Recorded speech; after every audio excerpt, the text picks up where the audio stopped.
Você sabia que o bairro Jacarecanga tem uma história tão massa que já apareceu até nos livros de José de Alencar? Hoje, vamos descobrir como o bairro deixou de ser um lugar onde os ricos iam para relaxar e se transformou no Jacarecanga que conhecemos hoje. O bairro começou a se formar lá por volta de 1910. Naquela época, o pessoal de Fortaleza via o lugar como um cantinho de férias, cheio de chácaras, árvores e perto de um riacho que ainda leva o nome do bairro. Esse cenário era perfeito para quem queria dar um tempo do agito do centro da cidade e curtir um ambiente mais tranquilo e de boas. O nome Jacarecanga significa cabeça de jacaré e vem de um morro de areia na beira do mar que parecia a cabeça de um crocodilo ou jacaré, e os pescadores locais deram esse nome. Esse lugar aparece na obra Iracema, do famoso escritor cearense José de Alencar. O personagem Martim Soares Moreno, o Guerreiro Branco, que chega ao Brasil para explorar e se misturar com as populações locais, subia esse monte para pensar na vida e refletir sobre seu destino. Ao longo dos anos, Jacarecanga passou por um baita desenvolvimento. Na década de 1920, a Praça Coronel Teodorico, que depois virou Praça Capistrano de Abreu e é mais conhecida como Praça da Lagoinha, foi reformada,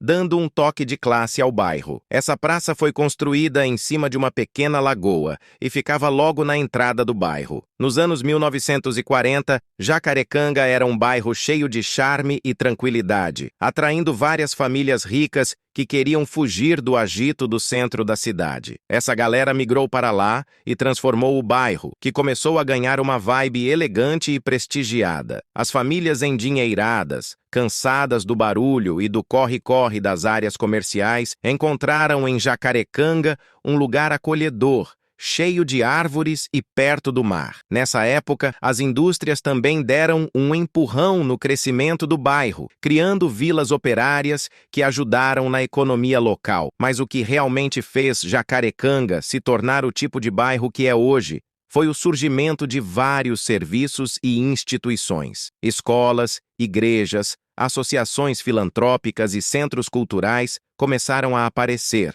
Jacarecanga ganhou um estilo único com a mistura de residências, comércios e indústrias. De um lado, o bairro tinha aquele ar de nobreza com grandes casas e jardins bem cuidados. Do outro, as vilas operárias e a energia das comunidades locais trouxeram uma diversidade cultural e social. Essa convivência de mundos diferentes era bem visível em lugares como o cemitério São João Batista, com os túmulos das famílias ricas, e a Vila São José, onde moravam os trabalhadores. O Liceu do Ceará era uma instituição de prestígio que educava os jovens das famílias mais influentes. Ao mesmo tempo, havia uma forte presença de organizações religiosas e sociais que desempenhavam um papel significativo na vida dos mais humildes. Um dos primeiros a construir palacetes por lá foi o Thomas Pompeu Sobrinho, um engenheiro que mandou fazer uma mansão com uma pegada de arquitetura italiana, na Avenida Francisco Sá, em 1929. Ele serviu de inspiração para outros fazendeiros, barões e comerciantes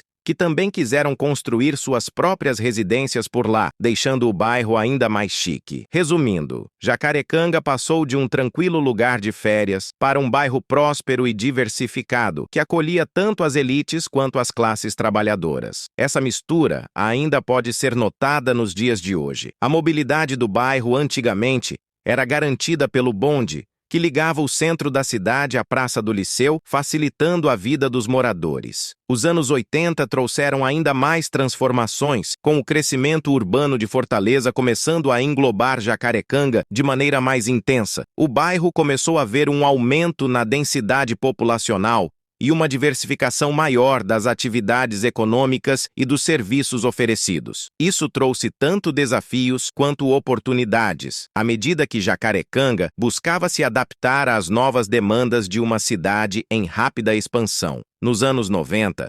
Jacarecanga passou por uma grande mudança na infraestrutura, com novos projetos de urbanização e revitalização de áreas públicas. A chegada de novos moradores e a construção de prédios residenciais e comerciais começaram a mudar a cara do bairro. As mansões foram virando prédios e as comunidades se formando, e assim, Jacarecanga virou uma mistura de passado e presente, pobreza e riqueza, mesmo com a violência, problema que, infelizmente, se tornou comum em quase todos os bairros de Fortaleza. Jacarecanga ainda é um lugar bom para viver, sendo pobre ou rico. Se ainda não conhece, dá uma passada por lá e sinta o clima desse cantinho especial da cidade.